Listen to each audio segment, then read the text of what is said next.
Yeah, so I really wanted to make this video for probably myself. I don't see anybody else watching it, but it's more of a, I don't know, not really a documentary. It's more of just a video memory of me working security detail when I was in Oklahoma for many years or several years, alongside being a professor, which most people thought didn't make sense.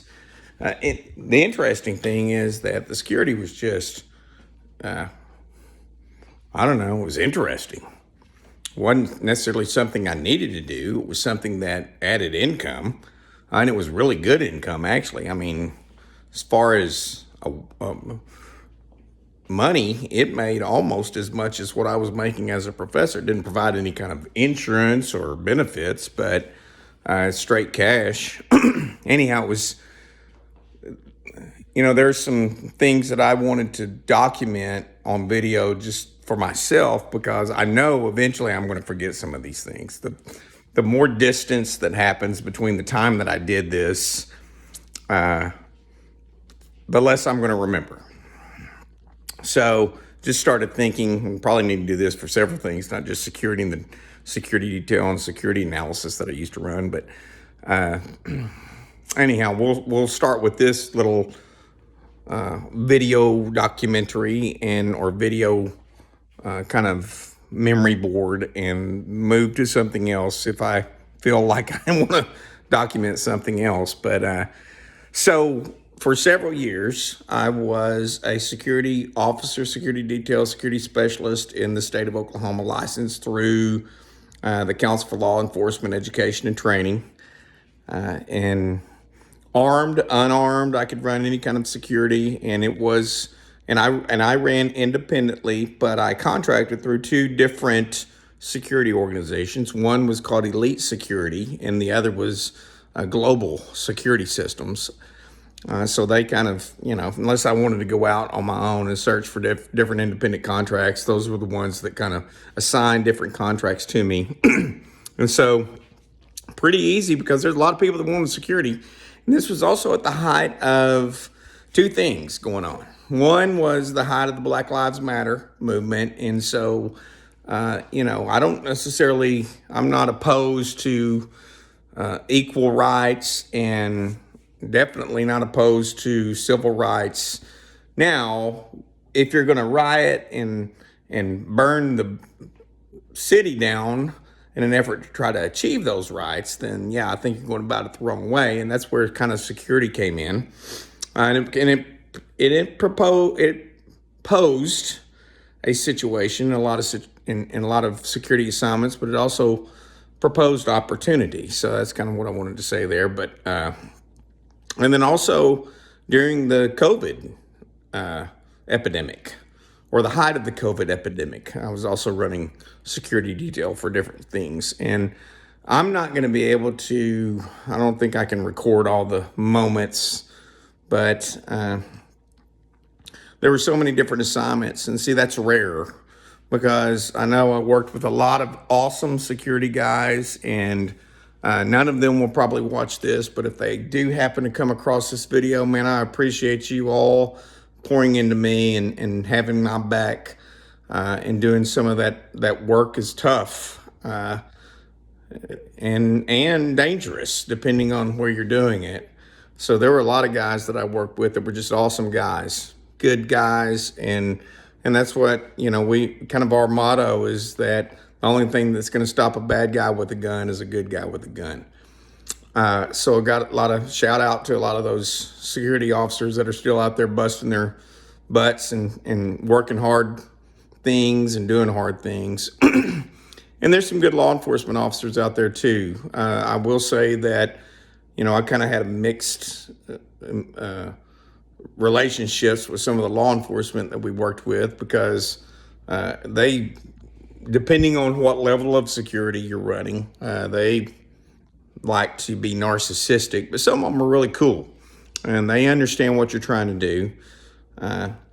I'm not trained as a law enforcement official, but some of the things that we were doing were very equal to what police officers would have been required to do. Matter of fact, there were some off-duty police officers that were running security with us, former military. So those guys were, they probably made more running security than some of the things they were doing with law enforcement.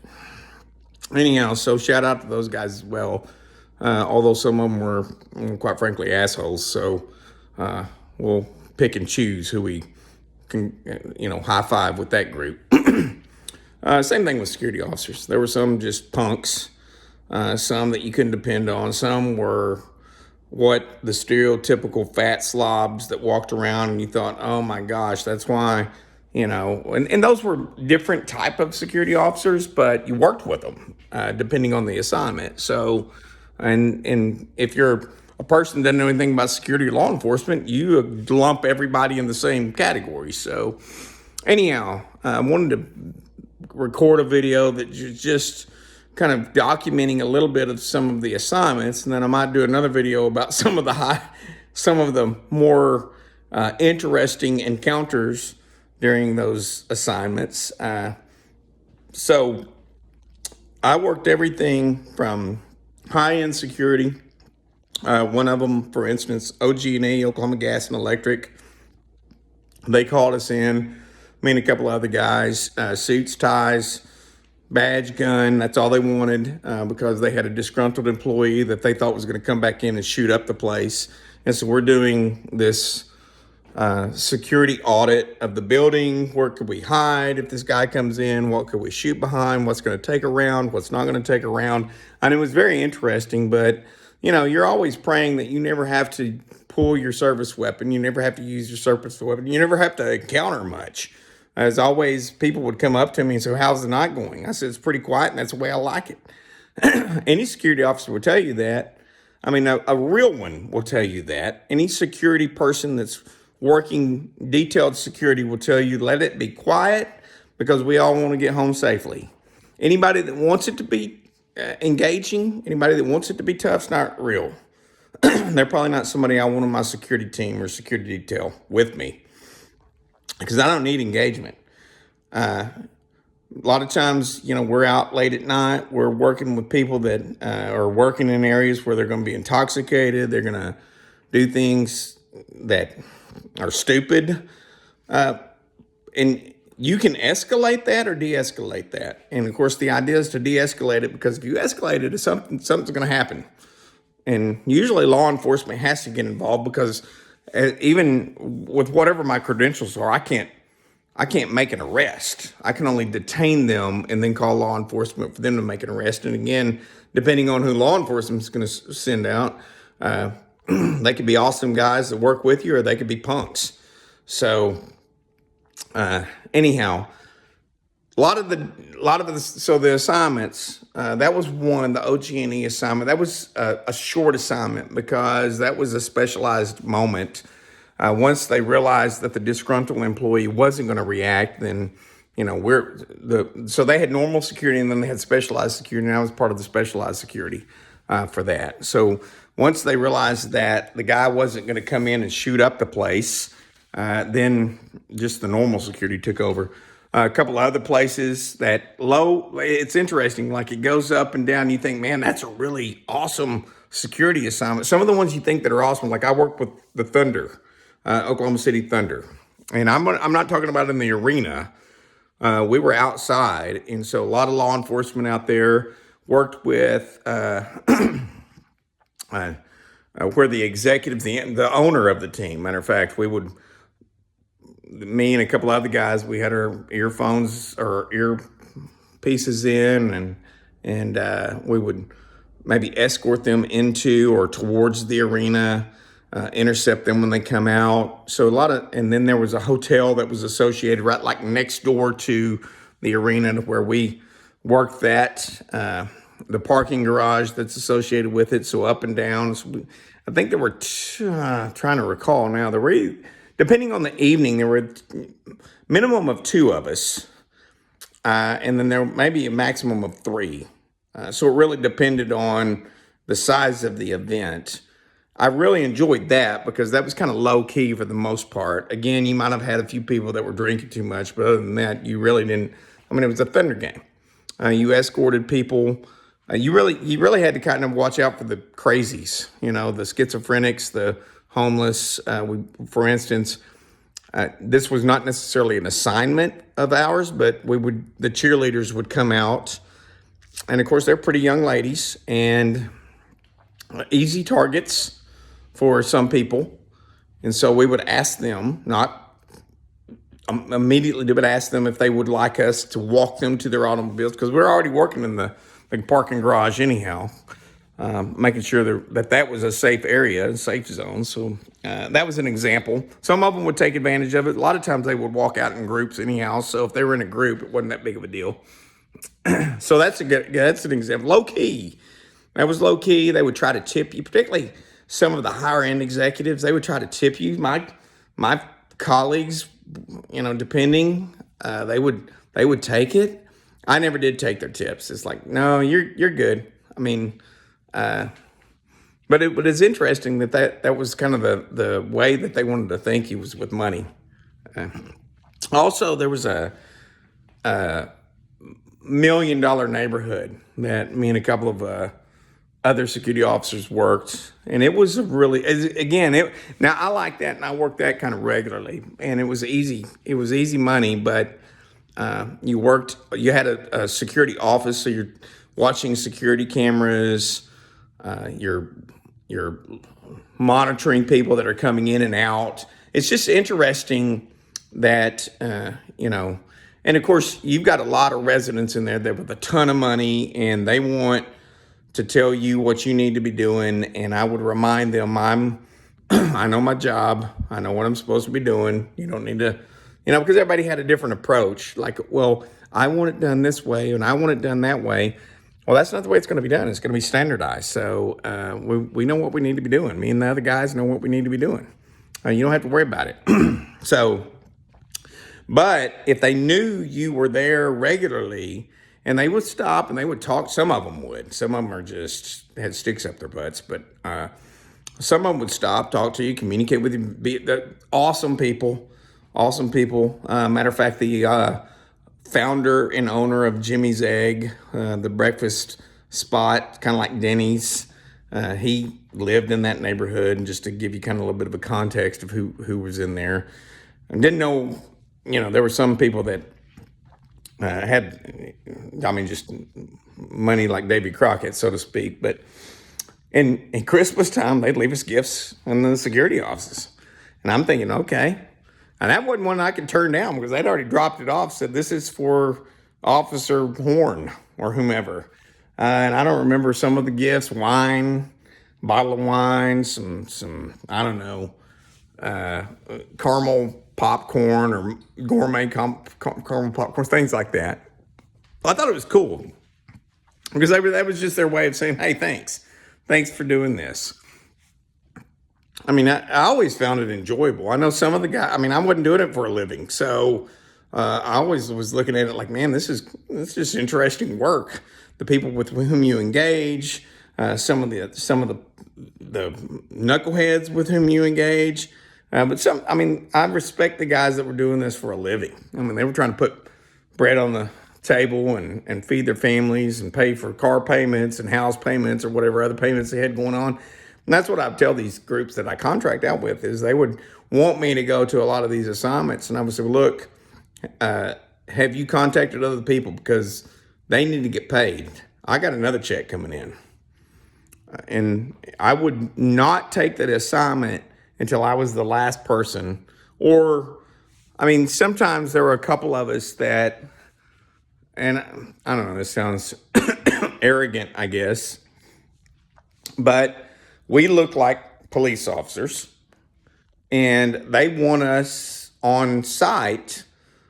So we're not the kind of chunky guys that they might otherwise have as part of their normal security operations. And so they wanted us to go in and replace them, if at all possible, and just be a deterrent.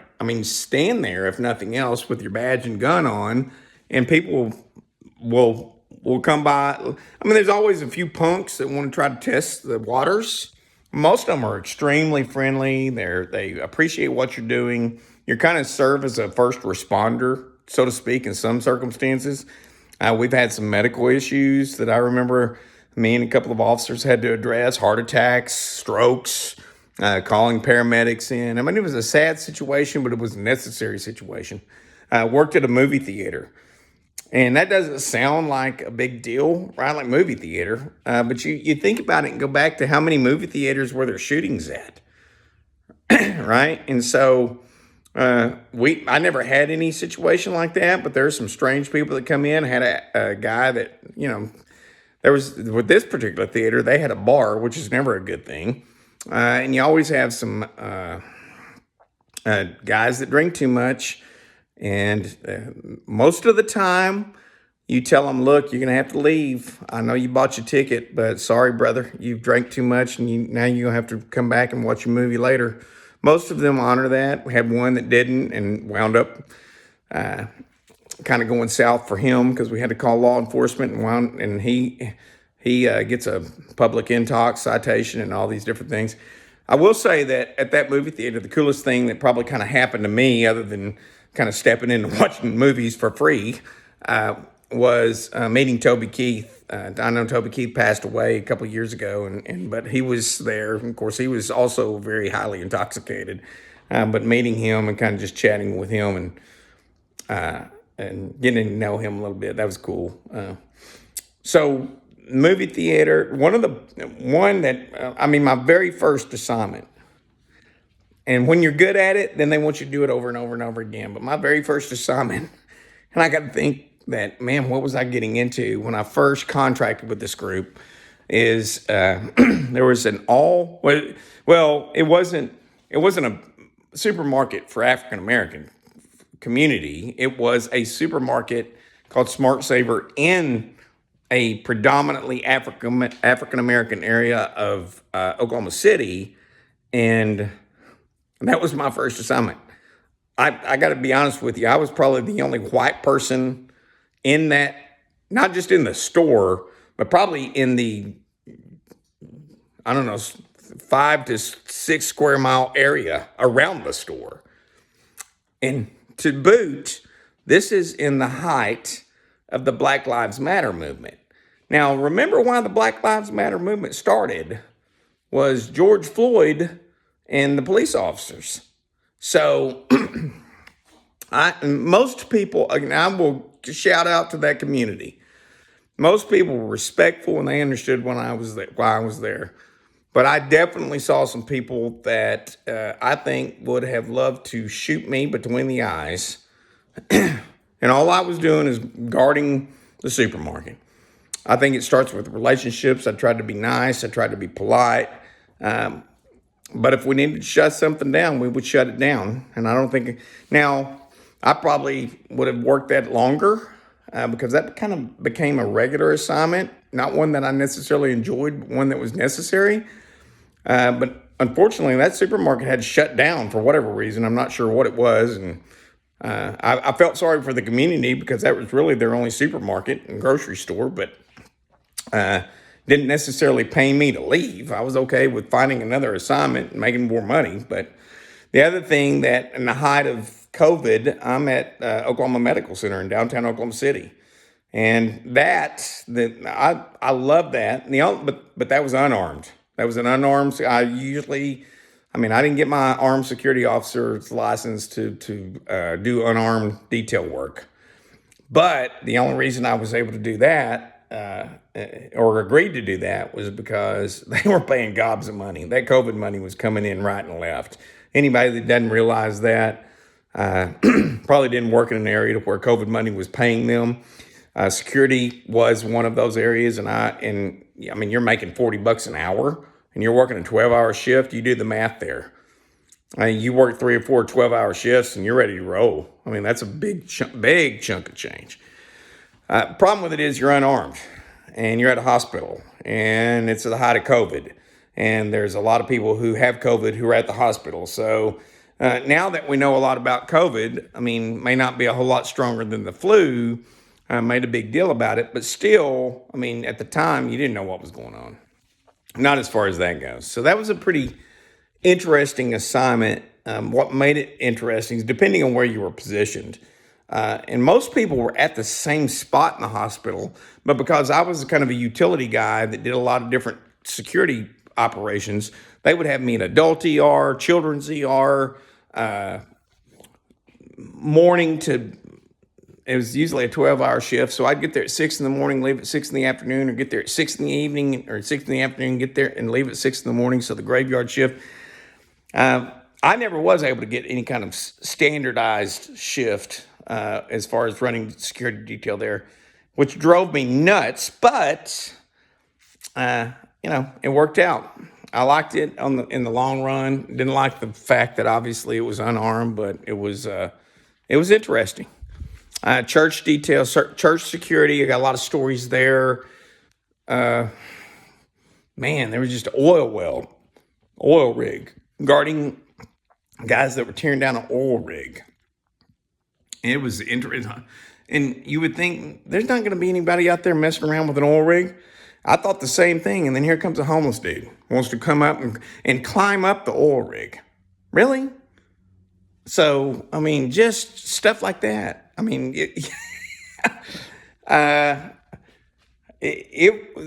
skating rink was my last security assignment because I wanted to go low key, right? Like there are so many different things that, again, I wanted to make this video so I could try to remember them, and I still can't remember all of them.